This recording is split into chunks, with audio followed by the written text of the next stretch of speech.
الرحمن الرحیم۔ صحیح بخاری حدیث نمبر 401۔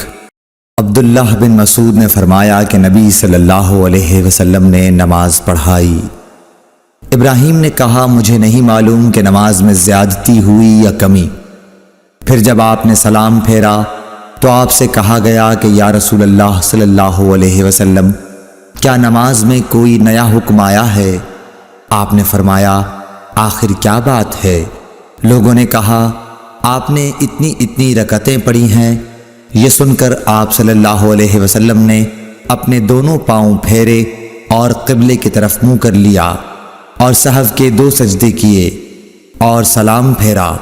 پھر ہماری طرف متوجہ ہوئے اور فرمایا کہ اگر نماز میں کوئی نیا حکم نازل ہوا ہوتا تو میں تمہیں پہلے ہی ضرور کہہ دیتا، لیکن میں تو تمہارے ہی جیسا آدمی ہوں، جس طرح تم بھولتے ہو میں بھی بھول جاتا ہوں، اس لیے جب میں بھول جایا کروں تو تم مجھے یاد دلایا کرو، اور اگر کسی کو نماز میں شک ہو جائے تو اس وقت ٹھیک بات سوچ لے اور اسی کے مطابق نماز پوری کرے، پھر سلام پھیر کر 2 سجدے سہو کے کر لے۔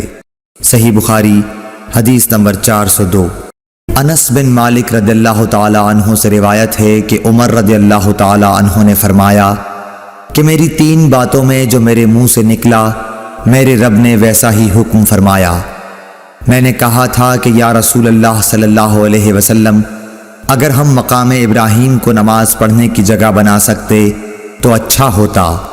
اس پر یہ آیت نازل ہوئی اور تم مقام ابراہیم کو نماز پڑھنے کی جگہ بنا لو۔ دوسری آیت پردے کے بارے میں ہے۔ میں نے کہا تھا کہ یا رسول اللہ کاش آپ اپنی عورتوں کو پردے کا حکم دیتے، کیونکہ ان سے اچھے اور برے ہر طرح کے لوگ بات کرتے ہیں۔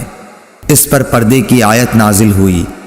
اور ایک مرتبہ حضور صلی اللہ علیہ وسلم کی بیویاں جوش و خروش میں آپ کی خدمت میں اتفاق کر کے کچھ مطالبات لے کر حاضر ہوئیں۔ میں نے ان سے کہا کہ ہو سکتا ہے کہ اللہ پاک تمہیں طلاق دلا دیں اور تمہارے بدلے تم سے بہتر مسلمہ بیویاں اپنے رسول صلی اللہ علیہ وسلم کو عنایت کریں، تو یہ آیت نازل ہوئی عسیٰ ربہ ان طلقکن ان یبدلہ ازواجا خیرا منکن۔ اور سعید بن ابی مریم نے کہا کہ مجھے یحییٰ بن ایوب نے خبر دی، کہا کہ ہم سے حمید نے بیان کیا، کہا میں نے حضرت انس رضی اللہ تعالی عنہ سے یہ حدیث سنی۔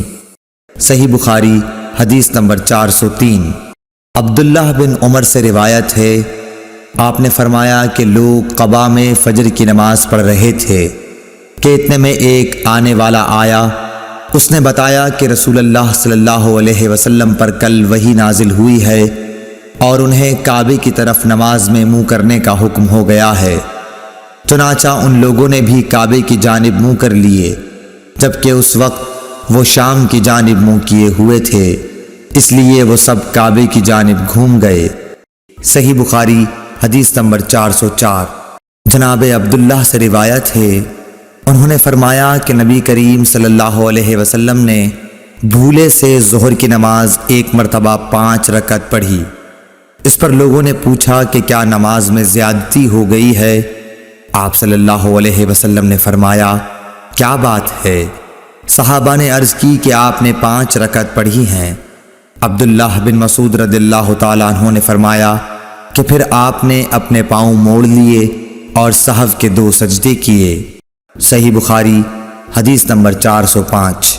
انس بن مالک رضی اللہ تعالیٰ عنہ سے روایت ہے کہ نبی کریم صلی اللہ علیہ وسلم نے قبلے کی طرف دیوار پر بلغم دیکھا جو آپ کو ناگوار گزرا، اور یہ ناگواری آپ کے چہرہ مبارک پر دکھائی دینے لگی۔